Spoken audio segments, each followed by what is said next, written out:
और इसका सबसे बड़ा कारण मैं लीडरशिप को दोष नहीं देता। बहुत सारे लोग लीडरशिप को दोष देते हैं, कांग्रेस प्रेसिडेंट को, राहुल गांधी को। मैं उनको दोष नहीं दूंगा। उसका कारण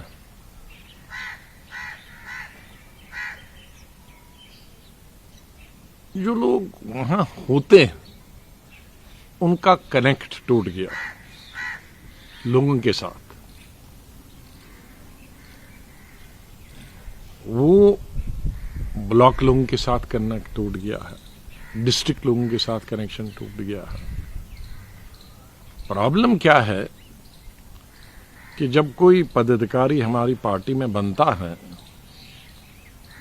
तो वो लेटर पैड तो छाप देता है, विजिटिंग कार्ड भी बना देता है, तो वो समझता है कि बस मेरा काम खत्म हो गया। काम तो उस वक्त से शुरू होना चाहिए। इश्क होना चाहिए आदमी को पार्टी से। इसमें शुरुआत मैं करूं एक शेर से, ये इश्क नहीं आसान, ये इश्क नहीं आसान, बस इतना समझ लीजिए एक आग का दरिया है और डूब के जाना। ये एक आग का दरिया है। बहुत सारे लोग समझते हैं इश्क सिर्फ लड़की के साथ इश्क करने को, प्यार को। इश्क का मतलब होता है प्यार, और प्यार सिर्फ लड़की से नहीं होता। इसको जो डिस्क्राइब किया गया है भगवान से इश्क, अपने पीर पैगंबर उनसे भी इश्क, उनसे प्यार, अपने धर्म से प्यार, उसके साथ इश्क, अपने प्रोफेशन के साथ, अपने देश के साथ इश्क होना, प्यार होना, अपने मुल्क धरती के साथ, अपनी जमीन के साथ, और अपने प्रोफेशन के साथ, अपनी विचारधारा के साथ, अपने काम के साथ।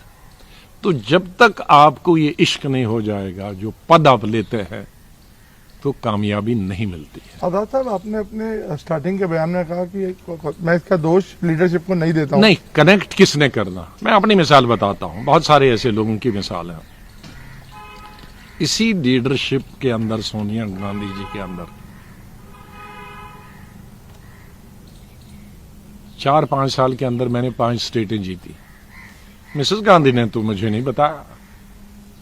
मैं 90, 2000 और 2003 और 4 की बात करता हूं। मैं कर्नाटक की बात करता हूं, मैं केरला की बात करता हूं। तमिलनाडु में अलायंस मैंने किया, मैंने पूछा भी नहीं और उन्होंने भी मुझे दखल नहीं दिया। पौंडीचेरी, और बाद में आंध्रा 2003 और 4 में। और 2003 और 4 कोई ज्यादा लंबा समय नहीं है। हमें 5 पार्लियामेंट की सीटें थी, तो मैं 1.5 साल वहां रहा तो 37 सीटें आई। यूपीए गवर्नमेंट वहीं से बनी, 5 से 37, और 40 हमारी विधानसभा में थी, तो जाके 180 या 184 आ गए। लेकिन उस 1.5 साल में मैंने तकरीबन 1300 पब्लिक मीटिंग की। सोनिया गांधी ने तो मुझे नहीं बताया 1300 मीटिंगें करना। मैं 1.5 साल में सिर्फ 3 दफा दिल्ली आया। 1.5 साल में 3 दफा दिल्ली आया, और वो 3 दफा भी 2-2, 3-3 दिन से नहीं बैठा। और हैदराबाद कितनी दफा आया होऊंगा मैं? 2 रातें 1.5 साल। जो सिटी से, गांव से जो वो प्रोग्राम 1500 मीटिंगें थी, वो देहात में थी, छोटे कस्बों में थी। और पूरे 1.5 साल में 2 रातें मैंने हैदराबाद में काटी है, और 9 रातें दिल्ली 1.5 साल में। बाकी कहां गुजरी? वही गांव में। और वो ऐसा नहीं था कि मैं तब तक कुछ नहीं था। तब तक मैं 3 प्रधानमंत्रियों के साथ मंत्री रह चुका था, कैबिनेट मिनिस्टर भी रह चुका था, 5 प्रेसिडेंटों के साथ जनरल सेक्रेटरी भी रह चुका था एआईसीसी का। लेकिन गांव में रहकर कई सालों के बाद, कई सालों, शायद बचपन में हम खेत में गए होंगे टॉयलेट करने के लिए, लेकिन मैं कई दफा जब सरपंच के रहा, जिनके कोई व्यवस्था नहीं थी टॉयलेट करने के लिए, तो खेत में जाना पड़ता था। और खेत में के अलार्म रख के सुबह 5 बजे, ताकि वहां सभी खेत में गांव में जाते हैं तो हमें कोई न देख ले। ये जब तक आप नहीं करोगे, 5 स्टार से इलेक्शन नहीं लड़े जाते हैं। आज हमारी प्रॉब्लम लीडरों की क्या है, लीडरों के है टिकट ले दिया तो जाके 5 स्टार में पहले बुक हो गया, फिर 5 स्टारों में भी कौन सा अच्छा है उसमें चले जाए कि 5 स्टार डिलेक्स होगा तो उसमें जाएंगे, फिर एयर कंडीशन गाड़ी के बगैर नहीं जाएंगे, फिर जहां कच्ची सड़क है वहां नहीं जाएंगे।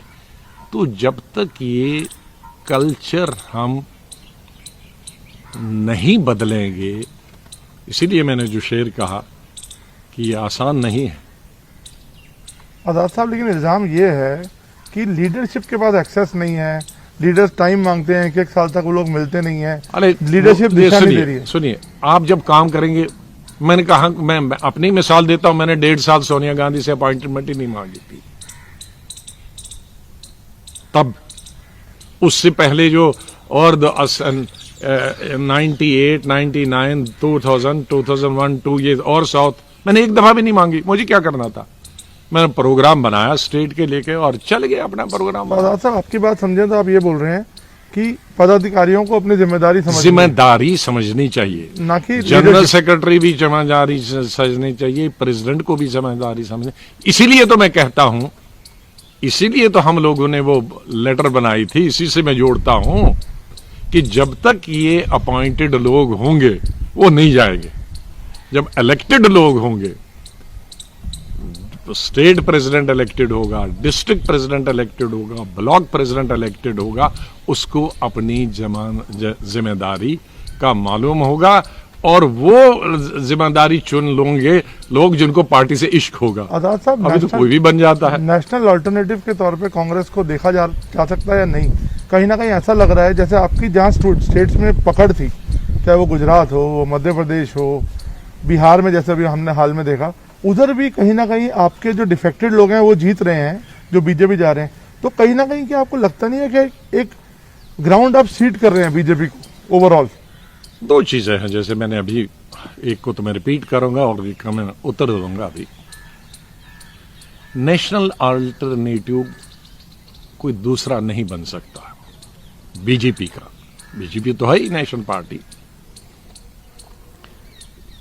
नेशनल पार्टी के लिए 2-3 चीजें जरूरी होंगी।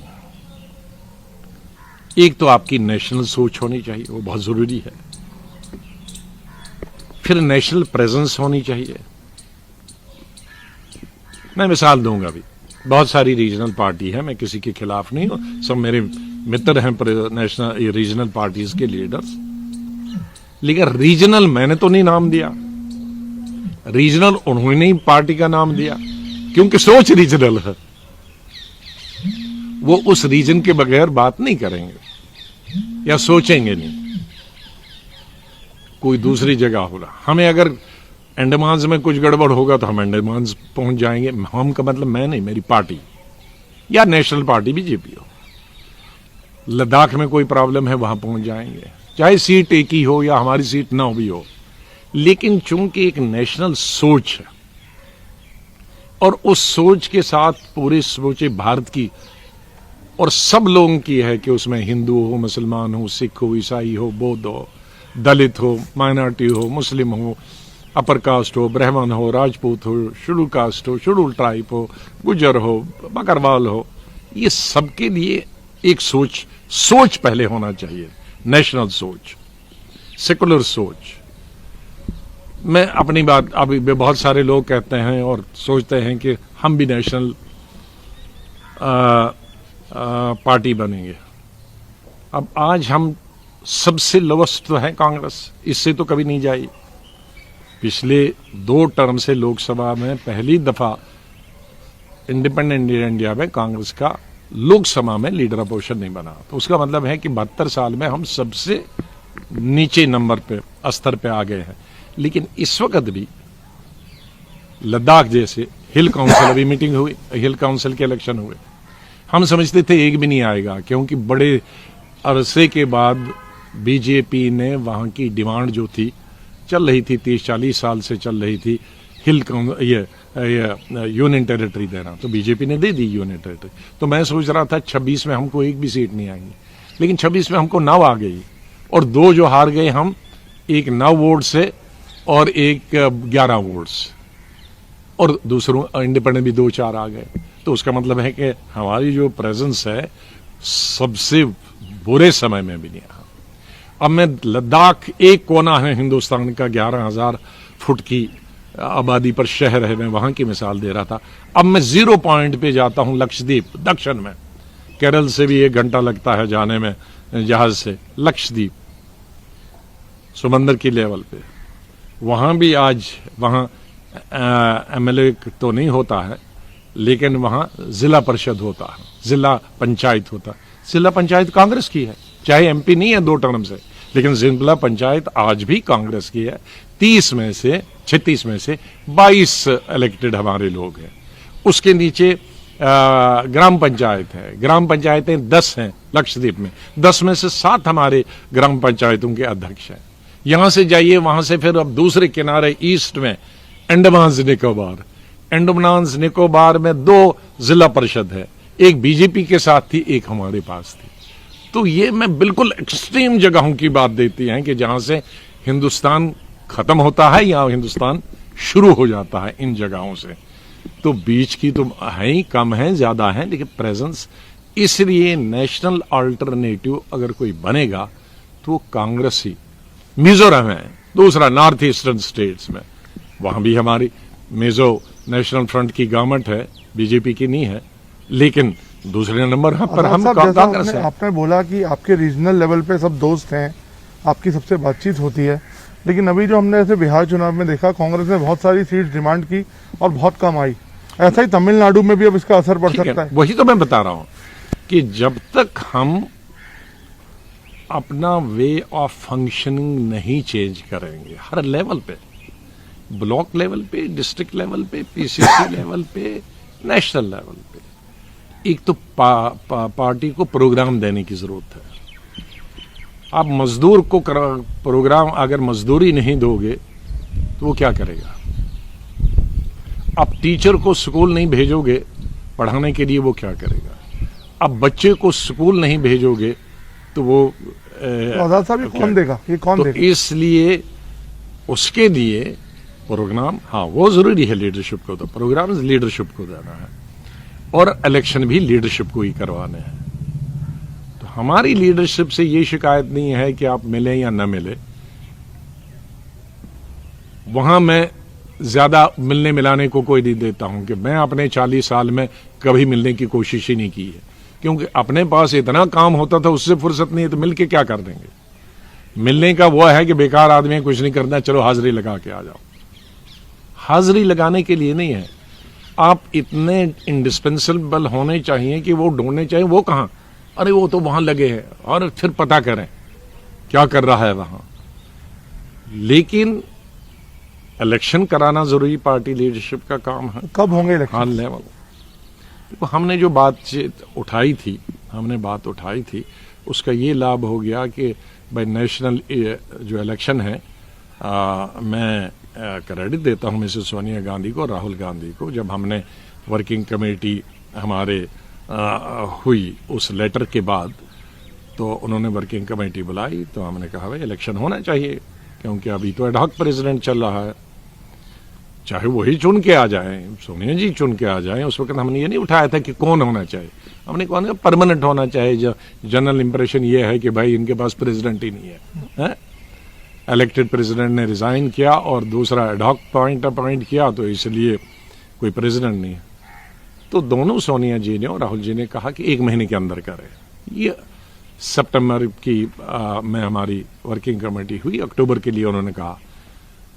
तो हम लोगों ने खुद, चिदम्बरम ने और मैंने, हालांकि हम चाहते थे इलेक्शन हो, हमने कहा कि अभी नहीं करिए, अक्टूबर में कर नहीं पाएंगे कोविड की वजह से।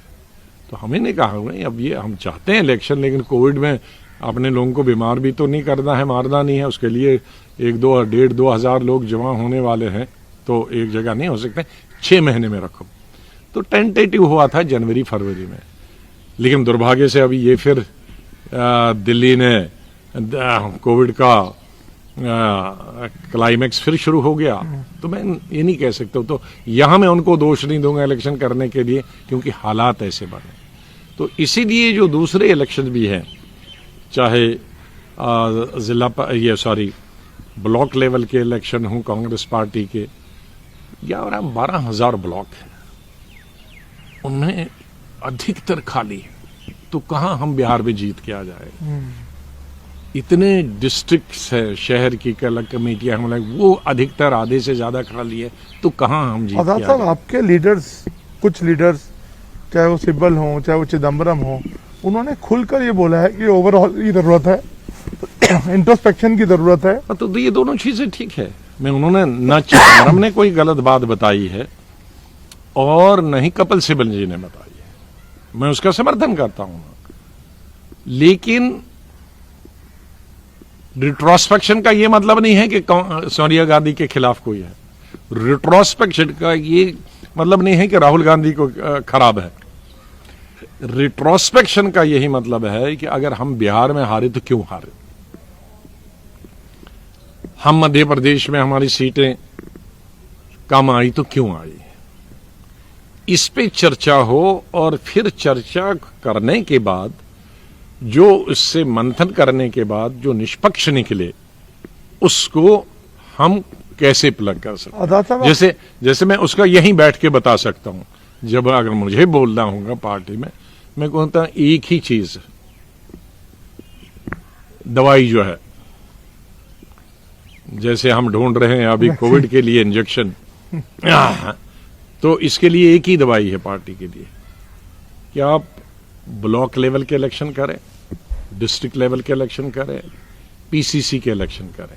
आज मैं दोष नहीं दूंगा लीडरशिप को, क्योंकि आज हो नहीं सकते, लेकिन करने होंगे। ये एक दवाई है, बहुत बड़ी दवाई है। दूसरी, जो लीडर चुन के आए उनको ये 5 स्टार कल्चर छोड़ देना पड़ेगा। आए पावर में आए, लेकिन अभी कुछ खाने के लिए नहीं है, तो आप पहले आमदनी चौनी और खर्चा रुपया, वो नहीं है। आपको पहले अचीव करना, उन लोगों के गांव में बैठना होगा। रात वहां हुई पब्लिक मीटिंग तो वहीं बैठना होगा, डिस्ट्रिक्ट में रात हुई तो वहीं बैठना होगा, मेहनत बहुत करना होगा। हाजिरी लगाने के लिए पद नहीं लेने चाहिए। मैं इसमें हमेशा ऊपर की दुआ वाले की दुआ है कि मैं चाहे जिस मंत्रालय में रहा हूं तो 18 घंटे काम किया और चीफ मिनिस्टर होके 20 घंटे भी काम किया। मैं जब चीफ मिनिस्टर था तो 2 बजे सोता था और 6 बजे उठता था, लेकिन 2 बजे के सोने के बाद मैं 2 घड़ियों को अलार्म रखता था, एक बेड के साथ अलार्म और दरवाजे के साथ एक टेबल रखा था। दरवाजा दूर होता है बेडरूम से, ताकि कहीं नींद में अगर मैं एक घड़ी का अलार्म बंद करूं तो दूसरी घड़ी अलार्म शुरू हो जाएगी, वो दूर है दरवाजे के, और वहां जब उठूंगा उसको बंद करने के लिए तब तक नींद जाग जाएगी। इस तरह से मैं कर्नाटक के इलेक्शन में, जब कर्नाटक के इलेक्शन थे, विधानसभा के इलेक्शन, लोकसभा के इलेक्शन, सोनिया गांधी जी का पहला इलेक्शन, उसका इंचार्ज, दिन में मैं हेलीकॉप्टर से, क्योंकि मेरा पीसीसी प्रेसिडेंट और लीडर अपोजिशन 1 महीना इलेक्शन से पहले निकल गए, क्योंकि दोनों ने इलेक्शन लड़ना था। वहां भी मैं 11 महीने था और 11 महीने में 800 पब्लिक मीटिंग की थी। लेकिन इलेक्शन के 1 महीना पहले, इलेक्शन से 1 महीना पहले और इलेक्शन के 2 महीने, क्योंकि फेजेस में है, 3 महीने में अकेला था, क्योंकि पीसीसी प्रेसिडेंट भी गए और लीडर अपोजिशन भी गए। तो मैं दिन में हेलीकॉप्टर से कैंपेन करता था, सब एमपीज और एमएलए। रात को कांग्रेस प्रेसिडेंट सोनिया गांधी की करता था और माइक नहीं लगा सकता था, इसलिए घर से घर मैं रात के सुबह 4 बजे तक करता था उनकी कैंपेनिंग, और कपड़ों में ही सो जाता था, क्योंकि 4 बजे मैं नाश्ता भी खाता था। एक दोस्त मेरे घर लाता था खाना, वो शाम को छोड़ जाता था, तो वो तो ठंडा हो गया होता था। नवंबर दिसंबर में इलेक्शन थे, तो वो मेरा नाश्ता भी होता था, वो मेरा लंच भी होता था 3 महीने। तब आप इलेक्शन जीतते, हम जीत गए। पार्लियामेंट भी वहां पूरी बीजेपी की सरकार, 50 मंत्री वहां पहुंचे थे, सोनिया जी फिर जीत गई, पार्लियामेंट जीत गए, असेंबली जीत गई। तो ये कल्चर छोड़ना पड़ेगा, काम करना पड़ेगा। आजाद साहब, मतलब आप गांधी को क्लीन चिट दे रहे हैं और आप वर्कर्स को बोल रहे हैं कि आप ना वर्कर गांधी को मैं इसलिए इस वक्त क्लीन चिट दे रहा हूं इस वक्त, क्योंकि इस वक्त कुछ नहीं कर सकते गांधी, इस वक्त कुछ नहीं कर सकते, क्योंकि हमारी जो 4 मांगें थी अपने लेटर में, उसमें कोई कमी नहीं आई, उन पर हम स्टैंड करते थे। हमने एक तो प्रेसिडेंट का, फुल टाइम प्रेसिडेंट का इलेक्शन, वो मान लिया, वो हमसे भी ज्यादा कहना चाहते थे। वर्किंग कमेटी के मेंबर्स का इलेक्शन, वो भी मान लिया, वो प्रेसिडेंट के साथ होगा। 3 और इलेक्शन, स्टेट पीसीसी प्रेसिडेंट का, डीसीसी प्रेसिडेंट का, ब्लॉक प्रेसिडेंट, वो होगा, लेकिन आज हो नहीं सकता। तो इसलिए 2 चीजें मैं उसको, अभी मैं ये नहीं कहता हूं कि उनको नहीं करना चाहिए, उनको, हमारी लीडरशिप को ये इलेक्शन चाहे 2 महीने बाद, 4 महीने बाद, 5 महीने बाद, अगर कांग्रेस को रिवाइव करना है, कांग्रेस को जिंदा करना है, कांग्रेस को नेशनल ऑल्टरनेटिव बनना है, तो उसके लिए ये 2 चीजें जरूरी हैं। इलेक्शन ब्लॉक से लेवल से नेशनल लेवल तक, और पार्टी को प्रोग्राम देना होगा, और तीसरा अकाउंटेबिलिटी हो गई। कोई अगर हारा है तो क्यों हारा, वहां का इंचार्ज जनरल सेक्रेटरी कौन था, वहां का स्टेट प्रेसिडेंट कौन था, जिस डिस्ट्रिक्ट में सब सीटें हारे हैं, बुरी तारे हैं, वहां का डिस्ट्रिक्ट प्रेसिडेंट था, वो कितने साल से था। तो ये अकाउंटेबिलिटी लीडरशिप को लेनी होगी, ये तो मैं नहीं ले सकता। सर, इनसाइड कांग्रेस और आउटसाइड कांग्रेस एक व्यू ये है कि बीजेपी को स्टीयर कर रहे हैं, उस तरह की लीडरशिप एक कांग्रेस को भी चाहिए गैल्वेनाइज करने के लिए। जैसा आपने खुद बोला कि ब्लॉक लेवल पर, डिस्ट्रिक्ट लेवल पर, ग्रास रूट्स में लोगों को गैल्वेनाइज नहीं हो पा रहे हैं, उस तरह की लीडरशिप नहीं है। देखिए, लीडर तो अपने आप ही गुजरते हैं, उभर जाते हैं। मोदी जी 2014 तक तो लीडर नहीं थे, चीफ मिनिस्टर थे, चीफ मिनिस्टर बहुत थे, लेकिन उभर के आ गए। जब उनको कैंडिडेट बनाया, उभर के आ गए। इसलिए पार्टी में गांधी और नॉन गांधी का सवाल नहीं है, सवाल है प्रोग्राम का और काम का। लीडरशिप को भी मेहनत करनी पड़ेगी, मिडिल रंग को भी मेहनत करनी पड़ेगी, निचले लेवल पे भी मेहनत करनी पड़ेगी। एक अगर वो कहेगा कि सब लीडरशिप होगा, तो अगर कल आप राहुल गांधी को चेंज करोगे, सोनिया गांधी को बनाओगे, गुलाम नबी बनाओ, कपिल सिब्बल बनाओ, आनंद शर्मा को बनाओ, दूसरे किसी को बनाओ, उससे चेंज नहीं होगा। सिस्टम को चेंज करने की जरूरत है, आदमी से चेंज नहीं होता है, सिस्टम को चेंज करना। बीजेपी की एक एडवांटेज है, उसमें अटल जी हों, अडवाणी जी हों, मोदी जी हों, एक सिस्टम है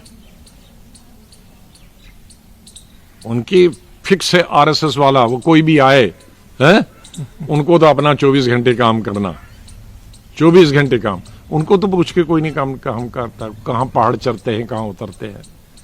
फिर लीडरशिप कोई आएगा तो ठीक है, कोई लीडरशिप ज्यादा एक्टिव होगा, कोई कम होगा, लेकिन ढांचा होगा। हमारे ढांचे को जो है, स्ट्रक्चर है, वो कमजोर है, वो कोलैप्स हो गया है। हमें ढांचा पहले खड़ा करना पड़ेगा, फिर उसमें कोई भी लीडर हो चलेगा। लेकिन खाली लीडर बदलने से अगर आप कहेंगे कि पार्टी बदल जाएगी, बिहार आएगा, मध्य प्रदेश आएगा, यूपी आएगा, नहीं, वो सिस्टम से बदले। और साथ साथ आपने जो लेटर लिखा था, उसके बाद अब आपको फिर से कमिटीज में आपको भी डाल दिया गया, और बाकी जिन लोगों ने लिखा था तो कहीं ना कहीं उनको सेटिस्फाई कर दिया गया या पैसिफाई कर दिया गया है लीडर्स को उस कमेटी में डाल के। क्या अब आपस में ट्रूस हो गई है, ऑल इज वेल? अब देखिए, जो ये कमेटियां कोई बड़ी महत्वपूर्ण नहीं, हम लोग इतने साल मंत्री रहे, इन कमेटियों में एज मिनिस्टर भी रहे। धन्यवाद कांग्रेस प्रेसिडेंट का, उनका प्रेरोगेटिव है कमेटी बनाना, लेकिन और ये बहुत महत्वपूर्ण कमेटी है हमारे देश के लिए, और हम इन कमेटियों को बड़ी इंपॉर्टेंस देते हैं। एक चीज तो कांग्रेस प्रेसिडेंट और कांग्रेस पार्टी का ये बात चीज अच्छी तरह से दर्शाता है कि हम विपक्ष में भी अपने देश की रक्षा के बारे में, नेशनल सिक्योरिटी के बारे में सोचते हैं, सोचते भी नहीं है और चिंतित हैं। हम अपने देश की जो बिगड़ी हुई इकोनॉमिक हालत है, कंडीशन है, आर्थिक कंडीशन है, विपक्ष में रहकर भी हम चिंतित हैं और उसको सुधारना चाहते हैं। हम हमारी जो फॉरेन अफेयर्स है उसके बारे में चिंतित है कि हमारे देश, दुनिया हमारे साथ हो। एक वक्त में ये देश था जिसके 103, 107 कंट्रीज के हमारे प्रधानमंत्री, चेयरमैन होते थे non aligned movement, Pandit Jawaharlal Nehru, Indira Gandhi, Rajiv Gandhi. कहीं आज हम सिकुड़ के तो नहीं रहे हैं। तो ये एक नेशनल इम्पोर्टेंस के इश्यूज हैं जिसमें हम विपक्ष में रहकर भी, चाहे सोनिया गांधी हो, कांग्रेस हो, पार्टी सोचती है, लेकिन उसका ज्यादा लाभ नहीं है, क्योंकि ये पार्टी तो हमारी कोई सजेशन लेने के लिए रूलिंग पार्टी ने तो 6.5 साल हमसे पूछा नहीं। तो इसलिए हम घर में बैठ के चिंता करें या चिंतन या कोई मंथन करें तो उससे कोई लाभ नहीं होगा। ठीक है, एजुकेशन के लिए विद इन द पार्टी अपने लोगों के लिए एजुकेट करने के लिए कांग्रेस प्रेसिडेंट ने ये कमेटी बनाई, स्वागत है उसका। लेकिन और ये नहीं है कि हम लोग तो हैं, कोई हम बाहर से थोड़ी है भाई, हम लोग तो कांग्रेस बनाने वालों में है और कांग्रेस हमारी नस नस में है, विचारधारा कांग्रेस। और वो विचारधारा, कांग्रेस की विचारधारा सिर्फ कांग्रेस के लिए नहीं है, देश के लिए ठीक है। जिस तरह का हमारा देश है, जिस तरह की हमारी लोक संख्या है, आबादी है, अलग धर्मों की, अलग अलग सोच की, अलग अलग रंग की, अलग अलग शक्ल की, अलग अलग भाषाओं की और फैली हुई, उस देश में हमारी ही विचारधारा है, गांधी की ही विचारधारा, नेहरू की ही विचारधारा, सरदार पटेल और मौलाना आजाद की विचारधारा ही चल सकती है और कोई विचारधारा नहीं चल सकती। टेम्परेरी तौर पर कोई विचारधारा चले, लेकिन देश को अगर रखना है, इकट्ठे रखना है, जैसे हजारों सालों से है और आगे हजारों साल तक, उसमें कांग्रेस की ही विचारधारा चलेगी। क्योंकि हम यहां नहीं देखते हैं कौन मुसलमान है, कौन हिंदू है, कौन ब्राह्मण है, कौन दलित है, कौन गरीब है, कौन ये, हमारे लिए सब बराबर है। तो वो विचारधारा, तो उस विचारधारा से तो हम जुड़े हैं। कांग्रेस के अंदर अगर हम चिट्ठी लिखते हैं या आज इंटरव्यू देते हैं या कल मेरा कोई दूसरा साथी देते हैं, तो हम उस विचारधारा को और मजबूत करने के लिए कहते हैं कि वो विचारधारा कमजोर हो रही है। उस विचारधारा को चलाने वाले जो हमारे मशीन के पुर्जे हैं वो ढीले हो गए हैं या कहीं उनमें जंग लग गया है। जहां जंग लग गया है उसको निकाल के उसको रिप्लेस करो, जहां ढीला हुआ है उसको टाइट करो। तो हम वो काम कर रहे हैं, एक मैकेनिक का काम कर रहे हैं कि ड्राइवर को बता रहे हैं कि आपकी गाड़ी इसलिए नहीं चल रही है, आपकी गाड़ी के कुछ पुर्जे खराब हो गए हैं, उनको जंग लग गया है, रस्ट लग गया है, चलाते जा रहे हैं लेकिन चलाओ मत, ये चलेगी नहीं, ये बड़ी धीमी चीज चलेगी और इससे 130 करोड़ वाली गाड़ी नहीं चल पाएगी। तो हम उसको सतर्क कर रहे हैं, हम उसको होशियार कर रहे हैं। हम उसको, ड्राइवर को नहीं कहते तुम हट जाओ और मैं गाड़ी चलाऊंगा। नहीं भाई, तुम्हारी गलती है, ये ठीक करो। तुमने नहीं देखा है या तुम्हें दिखता नहीं है, मुझे दिख रहा है। तुम आगे बैठे हो तो शायद पीछे वाला तुम्हें नहीं दिख रहा है, पीछे का टायर का पेच और स्क्रू कमजोर हो गया है। तो वो हम काम कर रहे हैं कांग्रेस के अंदर। तो जाहिर है कोई भी कमेटी बनेगी तो हम तो उसका हिस्सा रहेंगे कांग्रेस पार्टी को। आप नाराज नहीं है, लेकिन आप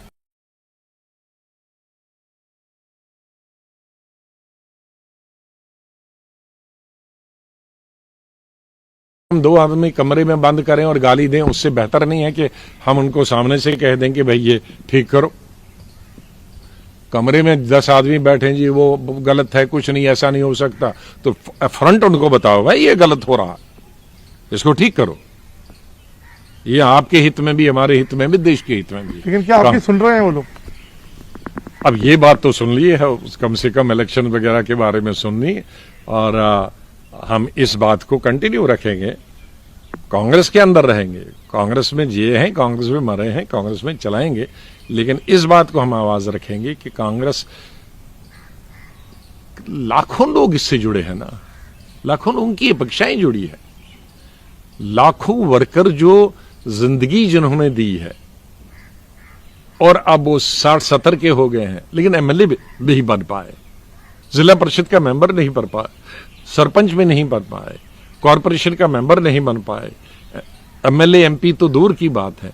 वो सोचते हैं कि हमारी, अच्छा वो बेचारे काम करते हैं, अच्छा वो इतने अमीर नहीं हैं, जहां गरीब हैं, लेकिन वो समझते हैं कि एक दफा हम सत्ता में आए, पावर में आए, हमारी ये आ जाए, और अगर हम उनकी अपेक्षाओं के अनुरूप काम नहीं करें, और काम कोई भी करेगा वहां ब्लॉक लेवल पे, तो यहां आ गया और मेरे 2 सलामें लगा ली, एक दिन मिठाई लाया, दूसरे दिन और कुछ लाया, तो मैंने सिफारिश की भाई प्रेसिडेंट को, इसको ब्लॉक प्रेसिडेंट बनाओ, इसको डिस्ट्रिक्ट प्रेसिडेंट। तो वो जो 20 लोग वहां गांव में काम करते हैं, ये भी लोगों को अब एक नब्ज आ गई है लीडरों की, उसमें मैं शामिल हूं, मेरे साथी शामिल है कि भाई दिल्ली जाओ और कुछ करना नहीं है, ब्लॉक में डिस्ट्रिक्ट में नहीं, चक्कर 4-5 लगाओ है और टिकट लेके आ जाओ। साइकोफेंसी का जो कल्चर, साइकोफेंसी का कल्चर है, ये साइकोफेंसी में जो हमारी पार्टी हो या कोई दूसरी की पार्टी हो,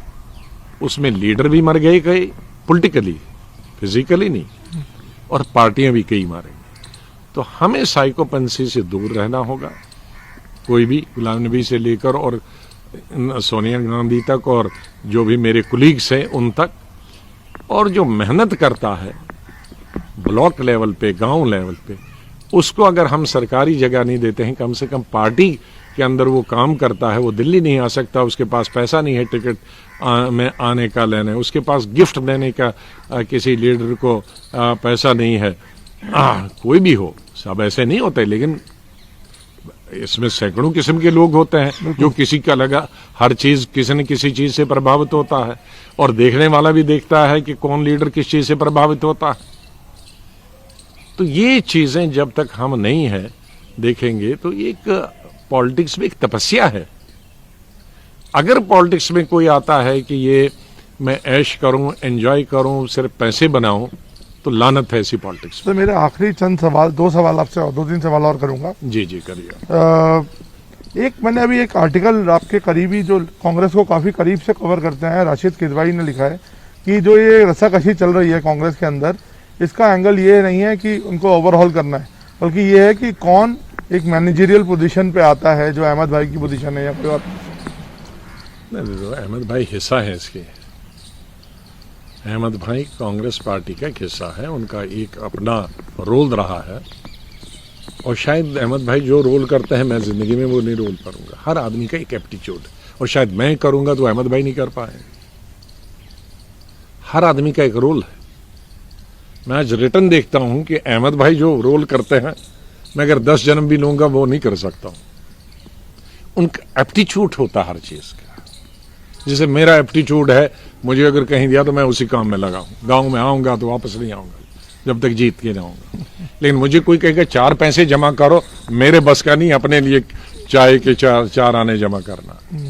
तो एक अपनी अपनी एप्टीट्यूड हो, और हम मशीन के अलग अलग पुर्जे हैं, हर मशीन का एक, हर पुर्जे का एक अपना रोल है। तो यहां मशीन, जैसे अहमद भाई को 2004 में, आज मैं बताना चाहता हूं बहुत सारे लोगों को, अहमद भाई को मैंने जबरदस्ती कहा कि मिनिस्टर बनिए। उस वक्त हम कांग्रेस प्रेसिडेंट के साथ और नए प्राइम मिनिस्टर के साथ सजेशन दे रहे थे कौन, और मैंने अहमद भाई को कहा कैबिनेट मिनिस्टर बनाइए आगे, रिफ्यूज किया, कहा मुझे नहीं है इंटरेस्ट में मिनिस्ट्री, नहीं है। पूछेगा, आज भी पूछे, कसम रखिए, कुरान रखिए, कि मैंने उनको कहा कैबिनेट मिनिस्टर यार लीजिए, अच्छा पोर्टफोलियो, चाहे फाइनेंस ही लीजिए आप, अच्छे जिसमें आपकी, कहा नहीं मुझे नहीं है मिनिस्ट्री बनना। तो अब जब उनको मिनिस्ट्री नहीं तो लड़ाई नहीं कर लेना। ट्रेजरर में मुझे 0 नहीं आता तो मैं क्या करूं, ट्रेजरर मिनिस्ट्री में उनको इंटरेस्ट नहीं, ट्रेजरर ने मुझको इंटरेस्ट नहीं। तो ये बनी बनाई जो लोग है ना, ये अगेन साइकोफेंसी की एक चीज है। कोई मुझको अहमद भाई के बारे में कुछ कहेगा, उनको मेरे बारे में कहेगा, तो इसी में अपनी दुकान चला ले। हम लोगों के कोई कभी नहीं यार, 40-45 साल से हम इकट्ठे हैं, पारिवारिक हमारे रिलेशन हैं, बच्चे हमारे इकट्ठे स्कूल जाती थी, एक ही गाड़ी जाती थी सभी के बच्चों को लाने के लिए, कभी एक की गाड़ी कभी दूसरे, वो भी दोस्त है। ये इसको साइकोफेंसी कहते हैं, जो एक लीडर को दूसरे लीडर से लगा लेता। तो सर कांग्रेस आपको लगता नहीं एग्जिस्टेंशियल क्राइसिस से गुजर रही है इस समय? एग्जिस्टेंस नहीं, मैं नॉन एग्जिस्टेंस और नॉन एग्जिस्टेंस की बात नहीं करूंगा। मैं ये कहूंगा कि इसको रीवेटलाइज करने की जरूरत है। और रीवेटलाइज करने के लिए जब आदमी भी थोड़ा बूढ़ा होता है, टॉनिक लेना शुरू कर देता है, एक्सरसाइज कर देता है, कभी कभी जंग आदमी को भी कोई एक्सरसाइज नहीं करता है, तो इतना आपको भी एक्सरसाइज करने की जरूरत है। तो ये हमें इसको रीवेटलाइज करने की जरूरत है। और रीवेटलाइज के लिए आपको नए फार्मूले की सोचने की चाहिए। नए फार्मूले का मतलब है कि भाई आपने 20-30 साल से इलेक्शन नहीं किए हैं, इलेक्शन करो, अपने आप से एक नया चीज आ जाएगी कि नहीं हुई है 30 साल के बाद, 25 साल के बाद। ऐसा नहीं कि सोनिया जी के बरकत से, उनसे पहले से भी 2